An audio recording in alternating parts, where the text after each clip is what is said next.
Nah, it's good. I'm loving being back in Queensland. You know, it's always good to be back up here in the warm state, and it's been really good.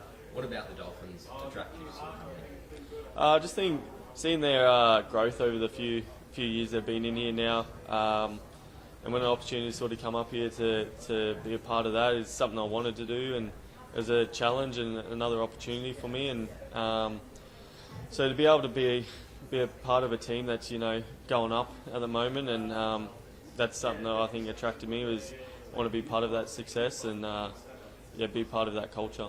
What are the sort of, you've been the predecessor to a successful system that you've come here? What are sort of the similarities, I guess, you can see with this Dolphins?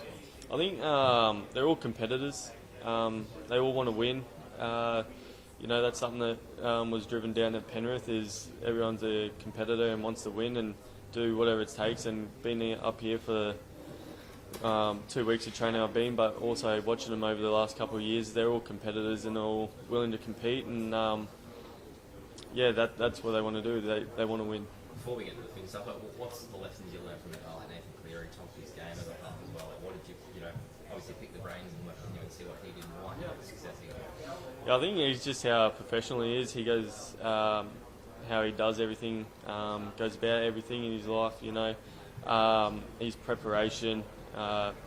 It's no fluke he does what he does. It's a lot of work put into it, weeks leading up to the games, and the week leading up to the games, just how much he's dedicated and to his prep, and making sure that he can be at the best he can for come game day. So I think, just learning that little thing of just how to be a professional away from football as well, and making sure that you're putting your best foot forward, doing whatever you can so when it does come game day, you can go out there and put in all the work that you've been doing before.